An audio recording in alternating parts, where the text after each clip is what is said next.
और आप सभी लोगों का हमारे YouTube चैनल 10x सक्सेस में हार्दिक स्वागत है। दोस्तों, आज हम बताने जा रहे हैं चाणक्य द्वारा बताई गई कुछ नीतियाँ। गुण से रूप की शोभा बढ़ाती है और शील से कुल को सुशोभित करती है। सिद्धि विद्या को शोभित करती है और भोग धन की शोभा बढ़ाती है।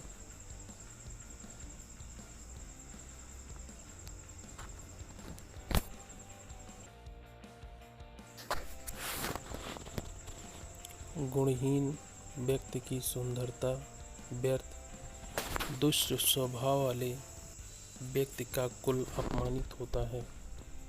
यदि सिद्धि के बिना विद्या व्यर्थ है और भोग के बिना धन व्यर्थ है।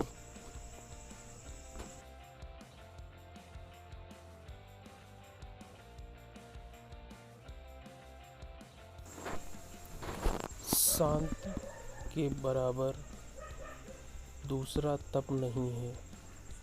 संतोष से बढ़कर कोई सुख नहीं है। लालच से बड़ा कोई रोग नहीं है और दया से बड़ा कोई धर्म नहीं है।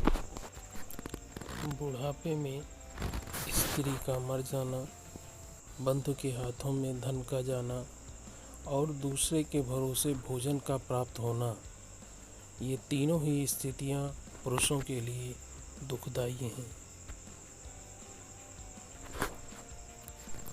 बिना क्रिया के ज्ञान व्यर्थ है।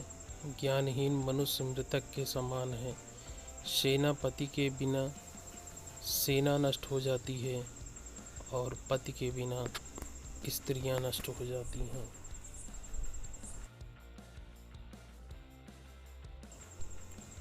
पचने पर पानी दवा है, पचने पर बल देने वाला है।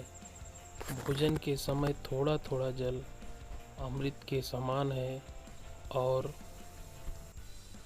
भोजन के अंत में जहर के समान है। हे मतिमान पुरुष, धन गुणवानों को दें, अन्य को नहीं। देखो, समुद्र का जल मेघों के मुंह में जाकर सदैव मीठा हो जाता है और पृथ्वी के चर अचर जीवों को जीवन दान देकर कई करोड़ गुना होकर फिर से समुद्र में मिल जाता है। दीपक का प्रकाश अंधकार को खा जाता है और कालिक को पैदा करता है। उसी तरह मनुष्य सदैव जैसा अन्न खाता है वैसे ही उसकी संतान होती है।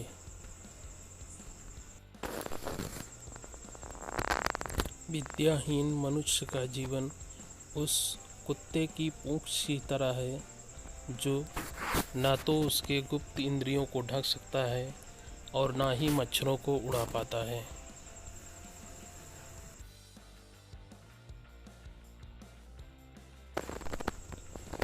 वाणी में पवित्रता, मन की स्वच्छता और यहाँ तक कि इंद्रियों को वश में रखकर पवित्र करने का कोई महत्व नहीं, जब तक कि मनुष्य के मन में जीवन मात्र के लिए दया की भावना उत्पन्न नहीं होती। मनुष्य यदि सिंह के मांद के निकट जाता है तो गजमोती पाता है और वहीं शियार की मांद के पास से तो बछड़े की पूंछ और गधे के चमड़े का टुकड़ा ही पाता है। तो दोस्तों, चाणक्य द्वारा बताई गई ये कुछ बहुत महत्वपूर्ण बातें थीं। आशा है आपको वीडियो पसंद आया होगा। अगर वीडियो पसंद आया हो तो दोस्तों के बीच शेयर करिए, कमेंट करिए और हमारे चैनल को यदि आपने सब्सक्राइब नहीं किया है तो सब्सक्राइब करिए तथा बेल आइकन को दबाइए। धन्यवाद।